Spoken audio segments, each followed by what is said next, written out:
Romanos capítulo 5, no verso 3, diz assim, abre aí. Romanos 5, 3, diz assim: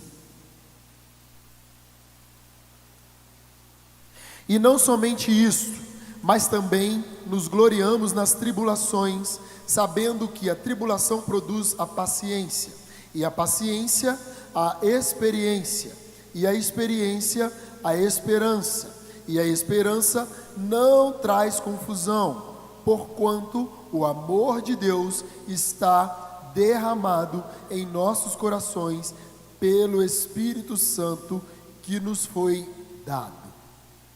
Amém? Amém? Olhe para mim. Eu coloquei como tema dessa palavra, vencendo as tribulações. Você que está anotando, coloque aí, vencendo as tribulações. Eu sempre digo isso para vocês, eu sei que nem todo mundo tem essa destreza, mas você que tem, aprenda a anotar a palavra. Sabe por quê? Você às vezes vai entrar aqui hoje, uma palavra que você precisava ouvir, e aí você chega em casa, você precisa meditar na palavra, porque existe dois níveis de libertação. Existe a libertação de demônios, que a gente impõe a mão e o demônio tem que sair pelo nome de Jesus. Mas existe a libertação da carne, que são valores, costumes, práticas que precisam ser revistas, práticas e condutas de vida que precisam ser avaliadas. E como você aprende a mudar a prática e conduta de vida? Com novos valores, com novos ensinamentos, com um novo estilo de vida. E isso é conhecimento. Então, se você não anota, aí você chega em casa e fala: nossa, o pastor pregou uma palavra que foi para mim. Aí eu fui lá no congresso, foi para mim. Que palavra que é? Ah, não lembro não, mas foi uma benção. Né? Aí daqui a 1 ano, 2 anos, você está passando pelo mesmo problema. Se você tem lá o seu caderninho de anotação, você, cara, tem uma palavra muito forte. Ó, vai lá e lê e é edificado. Isso é muito importante, faz muita diferença. Você consegue ministrar para um parente que está em casa, para um pai, para uma esposa, alguém que está desanimado. Você fala: olha, essa palavra aqui, ele falou isso, e dessa hora, Deus, aprenda a fazer isso. Você tem aí, anota no celular, caderno, não sei qual é o que é mais fácil para você, mas aprende a fazer, você vai ver como isso vai ser bom para você, como isso vai te edificar. E eu coloquei esse tema, Deus me deu esse tema, vencendo as tribulações, por muitos motivos. Uma é que quem nunca está passando por uma tribulação, né? Sempre a gente está atravessando algum nível de vale. Às vezes não é algo que te deixa tão atribulado, mas a gente sempre está atravessando alguma coisa. Tem sempre algo em nossa vida que está sendo colocado no eixo. Sim ou não? E hoje é a nossa primeira ceia do segundo semestre. Nós estamos hoje diante de Deus, iniciando os últimos 6 meses do ano, a segunda metade do ano, né? E a gente está tendo tantas coisas, alguns resultados bons, né? O número de vacinação aumentou, né? Os casos estão diminuindo, os hospitais estão ficando mais vazios, alguns países grandes já não tem mais restrições, né? Tem cidades aí que tem pessoas com menos de 40 anos que já estão sendo vacinadas. Então isso é para nós motivo de muita alegria. Amém? Vocês estão felizes com isso? Quantos querem voltar a aglomerar? Se você não quiser, o dia que liberar, não volta aqui, porque nós vamos aglomerar com vontade, sem hora para ir embora, né? Ombrinho no ombrinho, assim que nós vamos ficar, ó. Porque eu gosto disso, amo, eu estou com saudade disso. Mas nós precisamos saber como vencer, porque a tribulação às vezes rouba até a nossa força. Você é afligido na sua alma, na sua alegria, e você perde o desejo da comunhão. Sabia? Você não gosta nem de estar perto. Tantas pessoas assoladas com a síndrome do pânico, e a primeira coisa que as pessoas falam: pastor, eu odeio estar em lugar cheio de gente. Já viu como que essas doenças são? Elas isolam as pessoas. Quanto menos gente perto de mim, melhor. É um troço assustador. E nós nascemos para a comunhão. Deus criou o homem para viver em comunhão. Então a solidão não é de Deus para nós. E por que o apóstolo Paulo escreveu essa carta aos Romanos, dizendo que nós devemos nos gloriar na tribulação, sabendo que a tribulação produz em nós paciência? Olha que coisa forte. E a paciência produz a experiência, e a experiência a esperança, e a esperança não traz confusão, porquanto o amor de Deus será derramado em todos os corações pelo Espírito Santo. Aí você fala: pastor, mas a minha tribulação não está me trazendo isso não. A minha tribulação está me trazendo vontade de morrer. Eu perdi o desejo até de viver. Por que o apóstolo Paulo disse que a tribulação para ele, na visão dele, trazia esperança e trazia paciência, que produzia experiência e que produzia esperança? Em Roma, naquele tempo, havia uma perseguição aos cristãos muito incisiva, onde muitos cristãos eram mortos, e mortes muito cruéis, que vocês já conhecem, pelo simples fato de seguirem os ensinamentos de Jesus.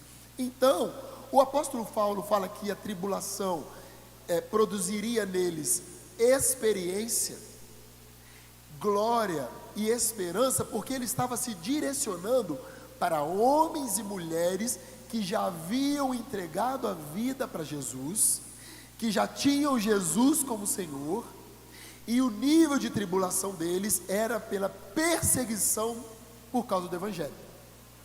Então ele estava sendo usado por Deus para motivá-los de que aquele nível de tribulação não seria para a morte, mas seria para a edificação do corpo, porque todos estavam sendo perseguidos pelo mesmo motivo.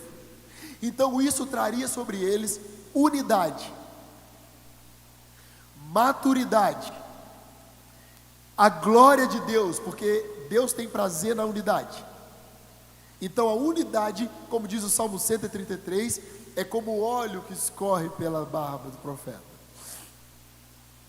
Deus tem prazer, a unidade traz o óleo e traz também a esperança. Vocês estão comigo? Então ele estava falando para os crentes, era uma palavra específica. Então a gente não pode ler uma palavra, uma carta do apóstolo Paulo ao povo que ele estava consolidando, como se ela servisse para qualquer um. Não, elas eram escritas para o povo de Deus. Você faz parte do povo de Deus? Levante suas mãos se você faz parte do povo de Deus e diga: eu faço. Então essa palavra é para você. Então a tribulação, quando nós estamos em Cristo, é para nos trazer experiência. Você já viu que na igreja a gente vira e mexe, passa umas dessas, né? Os irmãos entram na tribulação. Irmão, eu nunca vi eles ficar tão crente. Olha, a tribulação deixa a gente fino. Você fica adestrado. Olha, é o período que você mais jejua. É o período que você não tem medo de dormir meia-noite e acordar 3 para orar. Ninguém precisa pedir. Todo mundo te encontra, você tem um versículo. Você fala: gente, o que aconteceu com o irmão? Está no vale. É só comigo isso ou não? É aí? É assim. É com todo mundo. Porque nessas horas você fala: meu Deus, a quem eu vou recorrer? Eu posso contar para todo mundo e ninguém vai poder me ajudar, mas tem um que pode. Tem um que pode tudo, que me conhece desde o meu nascimento e tem o meu nome escrito na palma de suas mãos. Então é nele que eu vou. Você está comigo ou não? Por isso, em muitas cartas do apóstolo Paulo aos Romanos, ele, através de suas palavras, os fortalecia e os incentivava a não desistir e a vencerem os seus medos e crises de insegurança na alma, que são as tribulações. O que é tribulação? Insegurança na alma. Porque quando você está seguro, você nem consegue chamar os problemas de tribulação. Você só fala, estou com um problema, porque tribulação é aquilo que tira você do eixo. Sabe aquilo que tira você do sério? Aquilo que se alguém botar a mão no seu ombro, você já começa a chorar, a pessoa fala, o que eu fiz? Você está tão fragilizado, que se alguém botar a mão no ombro, você já acha que a pessoa quer te consolar. A pessoa ia só falar, oi. Aí a pessoa chega em casa e fala, gente, eu encostei na fulano chorou. Será que é unção que eu estou? Não, não é unção, não, é a pessoa que está fragilizada. Então, as guerras na nossa alma, insegurança são a tribulação. O nosso maior campo de batalha é a alma. Diga comigo, o meu maior campo de batalha é a minha alma. E é lá que nós travamos as maiores guerras e tribulações. Às vezes você pensa, não pastor, a minha guerra é o meu problema com a minha mãe. A minha guerra é o meu problema com o meu marido. Pastor, a minha guerra hoje é o meu filho que está nas drogas. Não, essa não é a maior guerra. A maior guerra é o efeito que isso causou dentro de você. Você está comigo? A minha maior guerra é a minha identidade. Eu não sei quem eu sou, eu não consigo namorar, eu não consigo emprego, eu não consigo casar. E é exatamente, porque a guerra maior não é aquela que a gente vê, é a que está dentro de nós. Porque se o que está do nosso lado de fora está destruído, mas se nós encontramos um equilíbrio, não existe tribulação. Existe um problema, mas tribulação não. A tribulação, ela é provocada dentro. É aquilo que nos afeta por dentro. É aquilo que nos intimida por dentro. É aquilo que nos aflige por dentro. É aquilo que rouba nosso sono. É aquilo que rouba nossa paz. É aquilo que rouba a nossa alegria. É dentro. E se você está vivendo assim hoje, mas você está em Cristo, eu vou te dar uma solução. Pastor, mas eu não conheço Jesus, eu não sou crente. Eu também vou te dar uma solução. Porque Deus não faz acepção de pessoas. Quando Deus enviou o Filho, foi por todos.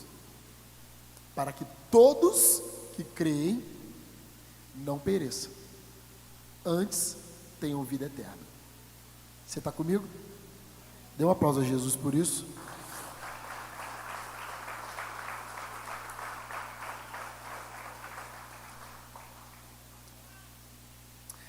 Se em nosso mundo exterior nós estivermos vivendo um caos, sofrendo afrontas, humilhações e até mesmo grandes perdas materiais, mas nós entendermos que Deus nunca perde o controle de nada em nossas vidas, e que certamente Ele está cuidando de tudo, sairemos vencedores, mesmo que no natural tenhamos perdas relevantes. O segredo é confiar em Deus. Não existem sofrimentos nessa terra que durem para sempre. Tudo aqui vai passar. Você pode dizer isso comigo? Tudo vai passar. Irmão, parece uma frasezinha clichê, mas é verdade. Tudo passa. Nessa terra tudo passa. A única coisa que permanece é a palavra de Deus. Essa é eterna. Mas, irmão, os nossos sofrimentos são momentâneos. Hoje você está sofrendo por uma coisa, daqui a pouco passa, mas você vai começar a sofrer por outra. Não tem jeito. Faz parte. É tão verdade isso que uma das coisas que Jesus disse é: não tenha medo, no mundo você vai passar por aflição. Ou seja, não é novidade para ninguém. Mas ele disse: tenha bom ânimo, porque eu já venci o mundo por você. Mas isso não quer dizer que o sofrimento não vai vir. As aflições virão do mesmo jeito. Você só precisa lembrar de que vai passar. Porque é claro que quando a gente está falando de fora, é fácil, né? Mas quando o negócio está dentro, a gente tem a sensação de que eu não vou suportar. A gente não pensa isso? Quem já pensou isso no meio de uma crise? Sim, aquela crise, parece que você está sendo afogado. Você já pensou, gente, eu não vou suportar? Faz assim, só para eu ter ideia. Levanta a mão. Agora olha para o lado para você ver o tanto de gente. Que a gente pensa que é só a gente. A gente tem a sensação que está todo mundo bem, né? Você vê a Glória no saltão, toda na produção, a Maura toda chique. Você vê esse povo, você fala, o povo não tem problema não, gente. O povo está com dinheiro. Irmão, nós confiamos no Senhor. Ele é nosso escudo e fortaleza. Ele é o socorro presente no momento da angústia. É Ele. Essa é a nossa segurança. A gente não tem que sair chorando pelos cantos. Pastor, mas você não chora? Choro, mas eu choro aos pés de quem resolve, Deus, né? Você está aqui nesse momento, é a hora de você chorar. Devia ter vindo aqui na hora do louvor e ter gritado. Não é chegar em casa e ficar lá, virar para o canto. Não, meu marido não vai ver que eu estou chorando. Estou com uma raiva dele, mas eu vou chorar quieta. Crente que ele não está vendo assim, né? Chora com quem resolve. Nós temos um Deus. Engraçado é os marido rindo, né? A gente vê, né? Elas pensam que a gente não vê. Ai, ai, que bênção. Abra comigo aí no livro de 2 Coríntios capítulo 4.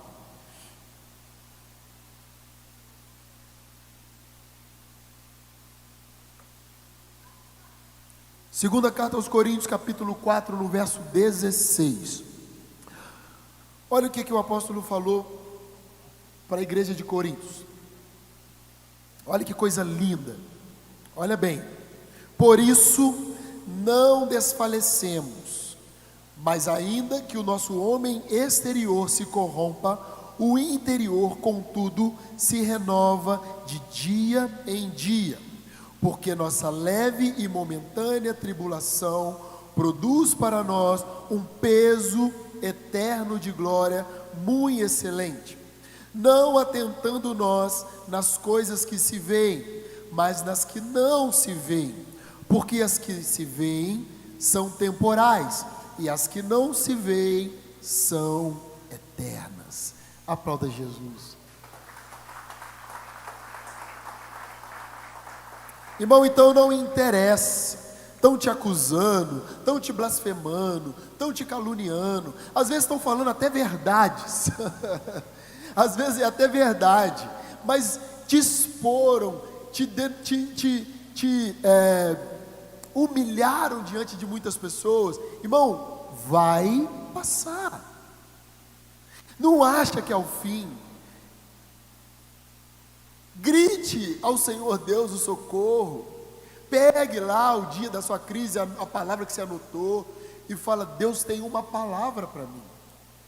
O Senhor me deu uma palavra, que a minha leve e momentânea, ou seja, tem tempo para começar e tem tempo para acabar. E diz que depois dela produzirá um peso de glória muito excelente.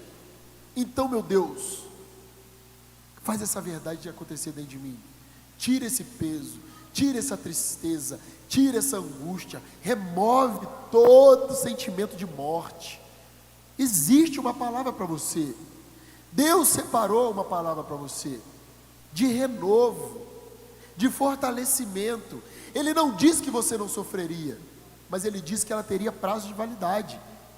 Tem que acabar, não é para sempre. E disse mais: vai te produzir experiência. Para quê? Para suportar a próxima e para fortalecer o teu amigo do lado. Esse é o motivo da comunhão. Existem pessoas com necessidade daquilo que você já conhece. Por isso que eu digo: se esforce-se para conhecer as pessoas, porque a gente julga, né? A fulano é metido, chegou cedo. Não, às vezes fulano é tímido, ou está no meio de uma crise, não quer conversa, e às vezes você fala um oi, a pessoa senta: tudo bem? Ah, não está bem não, minha esposa foi embora, eu estou com um filho agora internado numa clínica de drogas, eu estou com dívida, apreenderam o meu carro, eu vou ser despejado porque eu não pago aluguel há tantos meses. É mesmo? Deixa eu te contar a minha história, senta aí. E a pessoa vai falar: uau, eu estou olhando para você, eu nunca imaginava. E aí você vai dizer: sim, porque a minha tribulação produziu em mim experiência, produziu em mim esperança, e produziu em mim glória de Deus. Eu estou compartilhando com você para dizer que ela teve dia para começar e agora ela vai ter dia para terminar, porque tudo aqui passa. Deus venceu o mundo, então as coisas desse mundo não podem ser maior do que o Deus que nós servimos. Posso orar por você? A pessoa sai daqui, não lembra nem do culto, mas vai lembrar, nunca mais esquece de você. Você está comigo ou não? Amém? A tribulação é um tempo de sofrimento e dificuldades que põe à prova a nossa fé e a nossa esperança, mas Deus está conosco até nas mais duras tribulações. Deus pode transformar a situação mais difícil. Você crê nisso? Você crê? Então levante suas mãos e diga comigo: o meu Deus pode transformar a situação mais difícil que eu estou vivendo. Aleluia. Todos enfrentamos tribulação, mas não dura para sempre.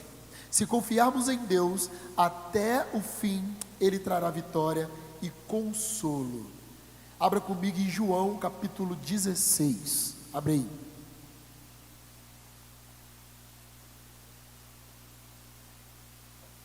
João 16. Eu vi essa menininha, eu falei: gente, o que a Camel está fazendo lá atrás?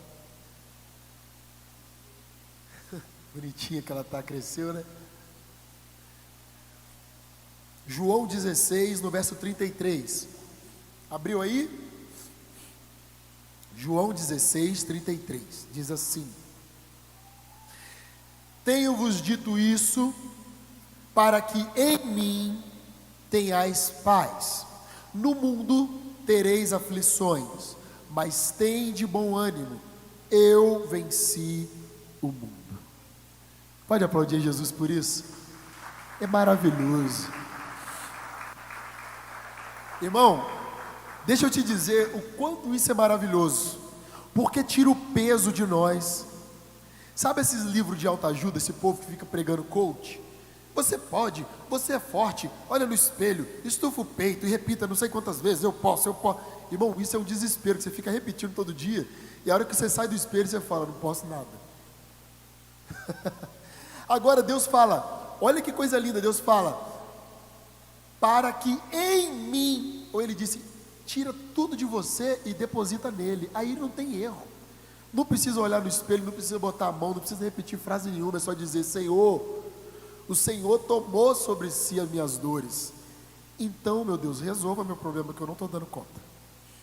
A tua palavra diz que o Senhor levou sobre si todas as enfermidades. Eu estou enfermo na minha alma, toma isso porque eu não estou dando conta. A tua palavra diz que pelas tuas pisaduras, pelo teu sofrimento, pelos açoites, eu sou curado. Então, Senhor, toma isso porque eu não estou dando conta. Ele disse: em mim, não é em você. A solução não está dentro de você, a solução está em mim. Eu sou a cura para as suas necessidades, enfermidades naturais e espirituais, do corpo ou da alma. Tudo que você precisa está nele. Você crê nisso? Essa palavra está sendo para você ou não? Glória a Deus, um bálsamo para a nossa alma, uma fortaleza. Portanto, quando estamos atribulados, só temos uma solução. Qual é a solução? Diga comigo: vencer a tribulação com fé. Agora você vai falar igual crente. Nós só temos uma solução. Qual é? Amém. Vencer a tribulação com fé, obediência e submissão à voz de Deus. Pastor, como que funciona isso? Por isso que é bom a gente ter pastor, é bom a gente ter um mentor, é bom a gente ter alguém que nós confiamos, é bom você frequentar um GPS, porque você tem ali um cara mais próximo de você. Às vezes você vem no pastor, o pastor não está ocupado em algum lugar, você tem outra pessoa para recorrer, porque aquela pessoa vai ser voz de Deus.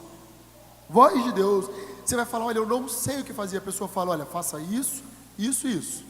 Vá por esse caminho, tome essa decisão, corte esse laço, mude esse vínculo, quebre essa aliança, e vai te dando soluções. É um caminho, é uma luz no meio da escuridão. Dependendo do tipo de tribulação e problemas, podemos até ter realmente o controle daquilo que está acontecendo ao nosso redor. Porém, o que acontece dentro de nós pode ser completamente dominado e controlado se nossa expectativa e esperança estiverem depositados em Deus. Abra comigo em segunda carta aos Coríntios, capítulo 4.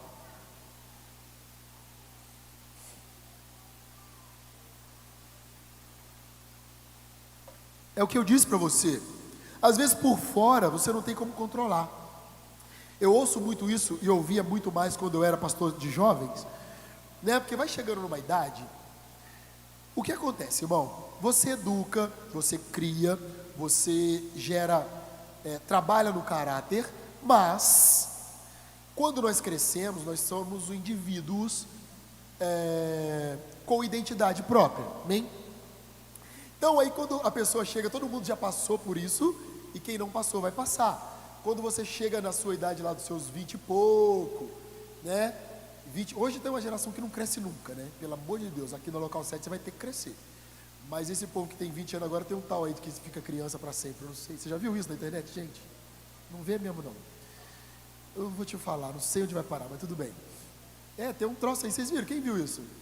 Que agora os adultos estão chupando chupeta usando fralda. Não chegou nesse ponto, estou falando. E ninguém para falar mal não, que vai preso. Prende ou não, por causa disso.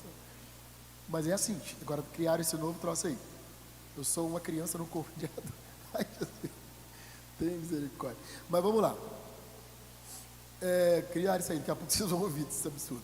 Então, chega uma certa idade que você começa a expressar os teus valores como indivíduo, né? E aí você começa a entrar em choque com a sua mãe, com seu pai. E aí você fala: nossa, mas não dá para eu morar lá mais não. Eu falo: não dá mesmo, você está precisando casar. Porque a minha mãe é chata. A sua mãe é a mesma desde sempre. Você só percebeu isso agora. Eu e meu pai não está dando certo de jeito nenhum, pastor. Tá maluco? Nossa, eu não sei o que aconteceu com meu pai, tá velho. Não, você que cresceu e percebeu isso. Ele sempre foi assim. Porque você começa a ter a sua identidade como ser humano. Então você começa a ter seus valores. Você começa a gostar disso e não gostar daquilo. Seu pai já sabe o que ele quer. Então todos nós, em algum momento, passamos por isso. E aí, irmão, é aquele momento que a tua casa é igual casamento, né? Casamento não é assim?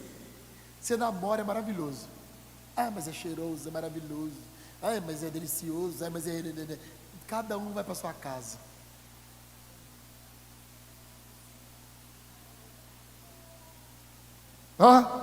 Pera, dormir na mesma casa todo dia, né? Aí você fala: gente, mas ele era uma bênção, ele está endemoniado. Não, ele já era assim. Eu já sabia que ele era assim. Mas como que eu não percebi? Ué? Agora até que a morte separe. Porque, irmão, identidade é isso. A gente entra na casa e aí você vê, irmão, o mundo destruído. Mas se você estiver em Deus, por fora pode estar pegando fogo, mas por dentro estiver equilibrado, cheio do Espírito Santo, você não entra em tribulação. A guerra está lá fora, mas dentro nada te tirou do eixo. É nesse ponto que nós precisamos chegar, cheios do Espírito. É o que falta em nós, é o que nos evita de falar bobeira, é o que nos evita de ser precipitado nas palavras, nas atitudes. Depois você fica até com vergonha. Pastor, não quero nem te falar o que eu falei. Não fala mesmo não. Estava na carne, estava. Vocês estão me entendendo, sim ou não? Passar pelas tribulações nos torna fortes e experientes, fortalece nossa fé e nos aproxima ainda mais de Deus. Ninguém que está em Jesus e passa por grandes tribulações continua o mesmo em seu nível de fé e confiança em Deus, pois a tribulação produz em nós maturidade, força e fé. Diga comigo: a tribulação produzirá em mim maturidade, força e fé. Agora fala a verdade para mim, para você que está em Cristo. É verdade ou não? A gente vira outro. A gente deixa de ser menino. Quando a gente vê pessoas chorando por bobeira, você tem vontade até de sacudir, falar: ah, meu problema fosse esse aí, você tá doido, vira gente, rapaz. Não é assim? Porque a gente cresce, para de chorar por causa de bobeira, toma prumo. E tem um povo que está precisando passar por esse prumo, porque esqueceu que o tempo passou. Tem gente que eu falo, tem menino que vem discutir comigo e fala: toma vergonha, rapaz, você está com essa canela toda cabeluda aí, chorando, toma jeito, rapaz. Mas é. E tem momentos que a gente tem que segurar, porque não dá para exigir das pessoas o mesmo nível de maturidade que a gente, porque nós já passamos por outras coisas que as pessoas ainda não passaram. Então a gente tem que entender e dizer: calma, chora agora não, porque tem coisa pior para mim. Não chora agora não, isso aí não é nada, isso é só um refresco. Espera você pagar água, luz, telefone, comprar roupa. Não é? Sim ou não? Eita Jesus! Deus certamente não cumprirá suas promessas em nossas vidas antes que nós nos apresentemos prontos para vivê-las e exercê-las com maturidade. Viver a promessa de Deus exige maturidade de nós, irmão. Você precisa ter unção? Precisa. Você precisa ter temor? Precisa. Mas não, ninguém tem temor a Deus se não for maduro. Medo não é temor. Temor é respeito, é reverência, é confiar na soberania dele. Você está comigo ou não? Então vamos em frente.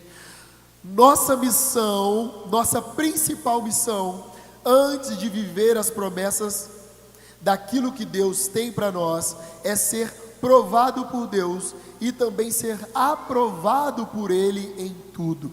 Tem isso, né? A gente tem que ser provado, mas a gente precisa ser aprovado, porque nem toda prova a gente pode ter a capacidade de passar. O propósito de Deus não é reprovar ninguém, é sempre nos levar a um nível maior, mas a nossa imaturidade pode nos fazer reprovar. Sabe aquele dia que você está com a raiva? Porque é temperamento, né?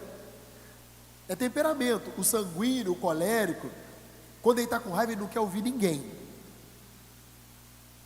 E o fleumático, ele finge que ouve. O sanguíneo, você fala para ele, ele te olha com o olho de quem quer te morder. E aí você fala: está ouvindo. O fleumático, você fala qualquer coisa, ele está com a mesma cara. E você pergunta: você está bem? Ele fala: não, eu estou quase desmaiando. Você fala: mas você está com a mesma cara. Ele fala: eu só sei fazer essa. É um ódio, né? Aquela pessoa fleumática, você olha para ele, você fala: você está bem ou mal? Porque você não sabe distinguir. Então você está crente que você está falando com ele, no final você perguntar, ele não consegue repetir uma frase, porque ele está ali só no corpo, o espírito dele foi arrebatado. Talvez você tenha um marido assim, ou uma esposa assim, olha, pensa o que é você casar com alguém assim. Você nunca sabe o que a pessoa. Você tem que perguntar: você está com raiva de mim? A pessoa vai perguntar: por que você está perguntando? Porque eu quero saber. Eu nunca sei, ué. Sua cara não diz nada. Quando você me ama, você está assim. Quando você está com raiva, você também está assim. Hoje eu quero saber: você está como? Me amando ou me odiando? Não é? Mas como nós medimos o nosso nível de maturidade? Porque a prova vem. Mas aquele que quer receber a transformação, ele está pronto e ávido para ouvir. mesmo que aquilo que ele ouça não seja confortável, porque normalmente não vai ser. Deus sempre vai nos contrariar nos nossos desejos, porque quando nós estamos passando por tribulação, qual é a primeira sensação que você tem? Ninguém me entende, não é? Ninguém me entende. E aí vem um cara e começa a falar exatamente o que você não queria ouvir. Você fala, por isso que eu não queria te falar, porque eu sabia que você não ia entender. Aí você fala, não, eu estou entendendo. Não, não está não. Se você estivesse entendendo, você não estava falando isso. Não, eu estou entendendo. Não, não está. Não está, então tá.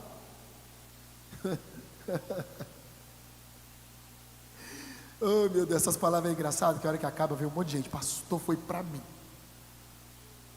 Olha, você só falou só para mim. Como que o senhor acertou? Eu acertei porque eu também sou assim, gente. Eu sou ser humano, eu não sou ET, não. As minhas tribulações não são diferentes das suas. Você está comigo? Amém? A nossa principal missão, antes de viver as promessas, eu já falei isso. Isaac certamente só foi oferecido a Deus por Abraão, porque Abraão respeitou o tempo de provas. Olha que coisa forte.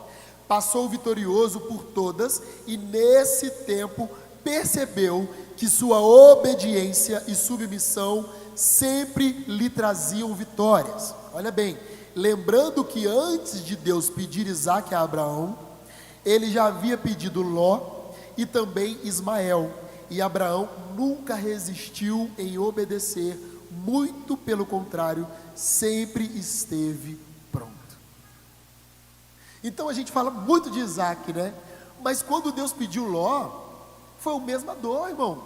Era como se fosse um filho, ele cuidava, ele tinha apego, ele tinha carinho. Quando Deus pediu Ismael, era filho. Então Deus foi só, a prova, o nível de fé foi só sendo aumentado. Então quando Deus te pede algo, nunca é a primeira coisa. Se você estiver no Espírito, você vai perceber que Deus já te passou por outras coisas que hoje você acha que são menores, e você sobreviveu. E se você sobreviveu naquele tempo, lembre-se do que Deus fez, porque Ele pode fazer de novo, só depende de você. A gente esquece, é igual o povo do deserto. Deus acabou de derramar o maná, chega no final da tarde, mas não tem nada para comer aqui não, mas não tem uma água para a gente beber.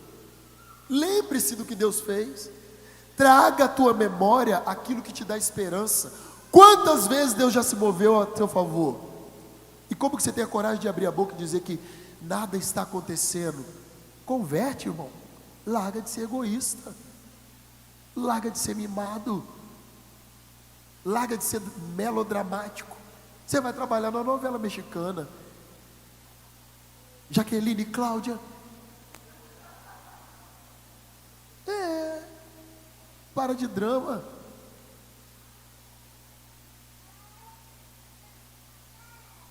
Vocês estão comigo ou não? Amém?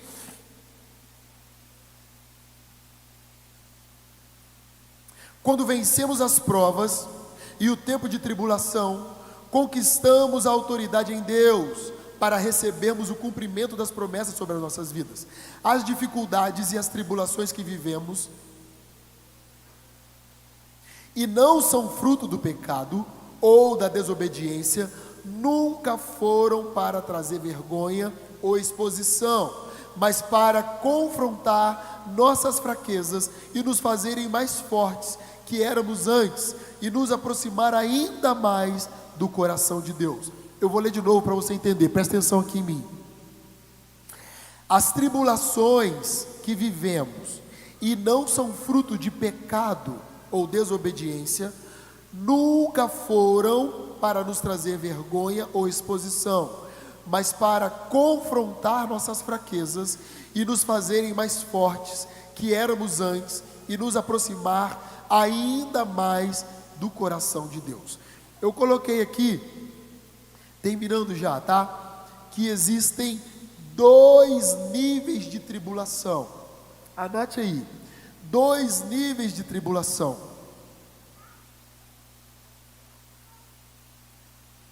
Ué, pastor, só 2? Mas eu já passei umas 15. Como que é isso? O primeiro nível, aquela escolha que eu escolho vivê-las através das minhas próprias necessidades pessoais e decisões. Aquela escolha que eu escolhi vivê-las através das minhas próprias necessidades pessoais e decisões.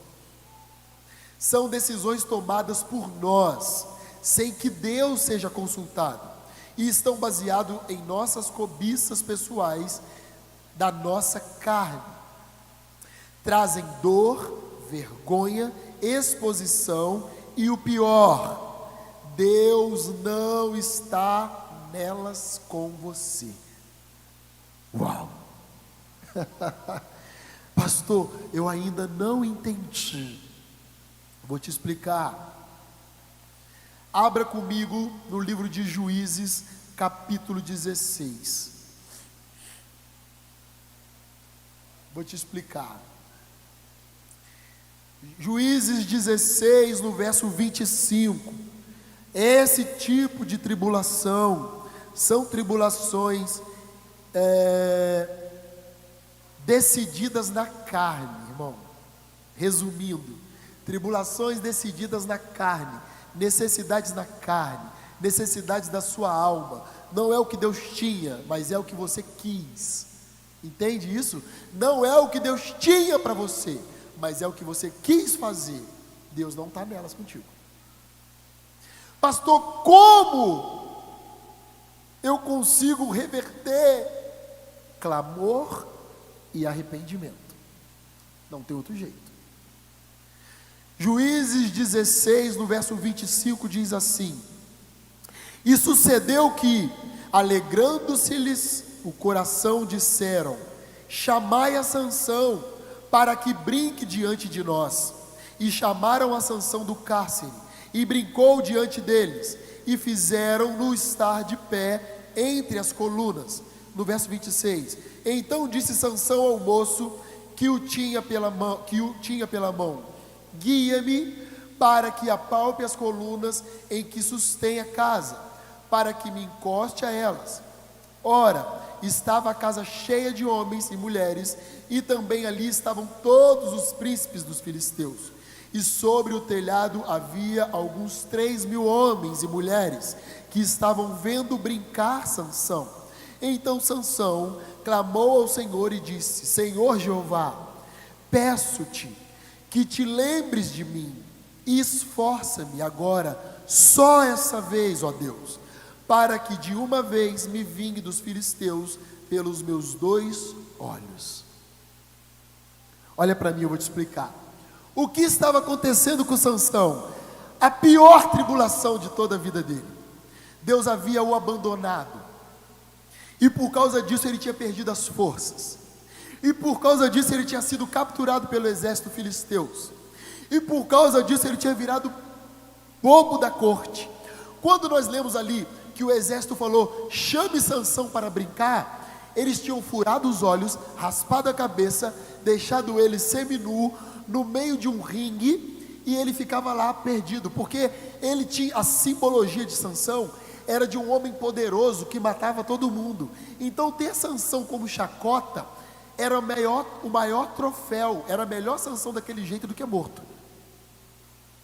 Entende? Então eles estavam ali na figura de Satanás, zombando na cabeça deles de Deus.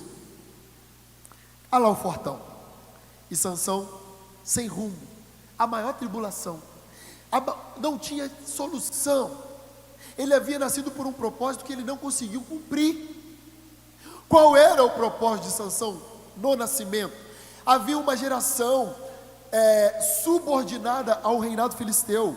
O povo começou a clamar: Deus, mande para nós uma solução, nós estamos sendo afligidos e envergonhados.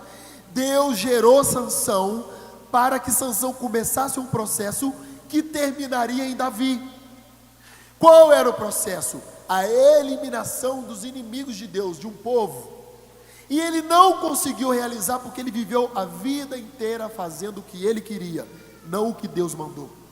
Ele tinha desejos da carne. Não, pastor, é porque eu sou homem, não interessa. A Bíblia diz que Ele suprirá todas as tuas necessidades. Se você é homem e é solteiro, o sexo não é para você.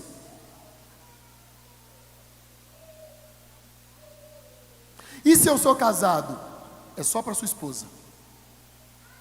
Não é para computador, não é para mais nada. O sexo não foi feito para te dar prazer sozinho. Sexo sozinho é pecado. O seu corpo é da esposa e o da esposa é seu. Então Sansão acreditava que ele podia tudo. Viveu a vida do jeito que queria. Entrou numa tribulação porque ele escolheu essa tribulação. Não foi Deus que levou. Como fazer? Clamando a Deus e falando: eu me arrependo. E aí a Bíblia diz que quando ele clamou, o poder veio. E ele diz a palavra que na morte dele, ele matou mais filisteus do que ele matou durante todo o período de vida. Então ele conseguiu até zerar isso. Cumpriu o propósito, no dia da morte, mas cumpriu. Você está comigo? Pastor, eu ainda não entendi. Tá bom, vou entender. Sabe quando você toma uma decisão sem consultar Deus? Não porque fulano quer fazer uma parceria comigo. Não, fulano é rico, fulano tem contato, fulano tem o marketing, fulano tem o business que eu não tenho. Aí você nem orou. Vai lá no business, no contato, no marketing. Aí depois vem chorando: pastor, o que eu faço agora? Pô, o cara está me roubando. Pô, pastor. Meu irmão, agora você é a hora. Eu vou fazer. Você quer que eu vou lá bater no cara para você? Por que você não veio perguntar antes? Agora é a hora, e pede misericórdia para Deus. Pastor, mas eu vou sair com a mão na frente ou outra atrás. Que bom que você ainda vai sair com as duas mãos. Dá um glória. Põe a mão na frente ou outra atrás e sai dando um glória a Deus, que a mão está aí. Você tinha que ter pensado antes. Entende como as pessoas são? Deu ruim, pastor. Mas ninguém vai perguntar: pastor, e antes? Como é que eu faço? Você entende? Está comigo? É um silêncio nessas horas, né? A gente identifica tanta coisa e fala: meu Deus, é eu mesmo. Hoje, obrigado que você me trouxe. Isso é para mim, não é para nós. É para nós, é para mim, para todo mundo. Porque todo mundo enquadra nisso. A gente é precipitado, irmão, né? A gente é precipitado, a gente confia nos outros, mas esquece que Deus, Ele disse: em mim, eu que tenho a solução. Ele disse: arruma aquele namorado, né? Antes de namorar, não pergunta nada. Quando chega, já chega assim: pastor, ora por nós. Aí eu falo: ai, namorando? Nossa, vou orar. Pastor, ele é um gato, né? É. Aí casa. Aí chega depois de 2 meses toda arranhada. Olha o que ele fez comigo. Eu falei: ué, é gato, gente. Gato faz isso. Eu já vou te falar até outra coisa que você já deve ter descoberto. Ele não toma banho também, né? Como você sabe, pastor? Gato. E agora, pastor? Até que a morte separe, querida. E Deus pede misericórdia e ora para ele mudar. Porque Deus não está nessa tribulação. Você que escolheu. Você escolheu. Existem guerras que nós guerreamos sozinhos. É escolha. Não bota a culpa no patrão, na mãe, no pastor. Irmão, o problema é seu. A vida é sua.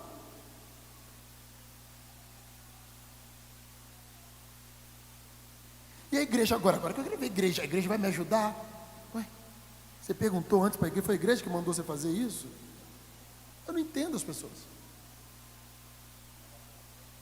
É como Sansão: Senhor, eu entendo que eu errei, tem misericórdia, errei, tenho consciência, mas eu me arrependo, me dá mais uma oportunidade. Deus é pai, irmão. A Bíblia diz que qual pai que o filho pede pão e ele dá pedra? Então, se houver arrependimento, tem solução. Ele é o socorro presente no momento da angústia. Nós temos resposta. Você está comigo ou não? E o segundo ponto: aquele em que eu sou conduzido, aquele tipo de tribulação. São dois tipos de tribulação. A segunda, aquela em que eu sou conduzido até ela pelo próprio Deus. Aquela tribulação em que eu sou conduzido até ela pelo próprio Deus. Decisão que tomamos baseadas naquilo que Deus nos falou e que às vezes nos conduzem a um mar extremamente agitado. Presta atenção, podem trazer dor, às vezes sentimento de abandono e até de morte. Porém, nesse tipo de tribulação, nós não estaremos sozinhos, pois Deus está nela conosco. O próprio Deus é a resposta que nós precisamos. Isso é demais. Abra comigo em Mateus. Pastor, mas tem tribulação que Deus me conduz? Tem tribulação que Deus me leva lá e vai comigo? Tem. Irmão, porque o crescimento do crente é na peleja. A gente não cresce se não for no sofrimento. Irmão, eu falo de experiência própria. Pastor, mas mesmo com Deus a gente tem sentimento de abandono. Eu ouvi isso ontem do discípulo. Falou, pastor, ele mandou eu rir, né? Sim, não rir debochando, porque como criança ele falou, Deus fica de mal da gente ou esquece? Aí eu ri assim, pensei, alguém falou isso para ele. Ele falou, porque eu estou orando há tanto tempo, eu estou jejuando, estou em santidade, mas ele não me responde. Eu disse para ele, o silêncio de Deus também é resposta, porque se ele não falou nada, é só você não fazer nada. Por que você está fazendo se ele não falou nada? Nunca pensei assim. Mas Deus está em silêncio. Permaneça em silêncio. Mas é muito difícil. Mas quem disse que seria fácil?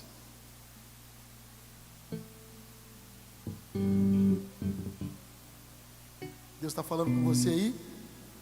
Mateus capítulo 8, no verso 23. Para terminar.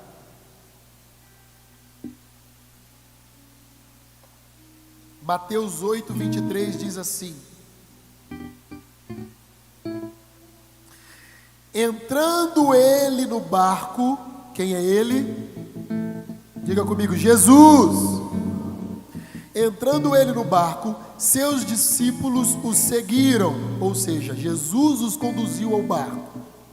De repente, uma violenta tempestade abateu-se sobre o mar, de forma que as ondas inundavam o barco. Jesus, porém, dormia. Os discípulos foram acordá-lo, clamando: Senhor, salva-nos, vamos morrer. Ele perguntou: por que vocês estão com tanto medo, homens de pequena fé? Então ele se levantou, e de repente os ventos e o mar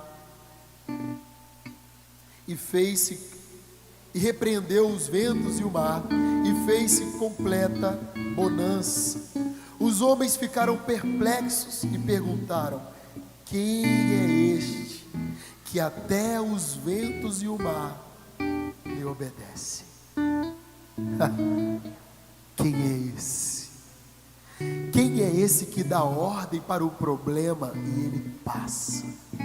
Quem é esse que dá ordem à tribulação e ela cessa? Quem é esse que dá ordem aos ventos contrários e eles viram brisa, cícios? Quem é esse que segura o terremoto e não deixa o chão se abrir sobre os seus pés? Quem é esse que quando as ondas estão te afogando, você não tem solução, se sente sufocado, só de falar vem a vontade de chorar, e ele diz ao mar: pare, e as ondas silenciam? Quem é esse? Quem é, irmão? Quem é? Quem é? Jesus de Nazaré, o nosso Deus, o soberano, que nos conhece, que se entregou por nós. É Ele que nos levou, é Ele que vai dar ordem para parar. Você só precisa clamá-lo. Não adianta só chorar, você tem que dizer: Senhor, eu vou morrer, as ondas estão batendo. E Ele vai dizer: que pare os ventos e o mar se acalme. Você está comigo? Se coloque de pé.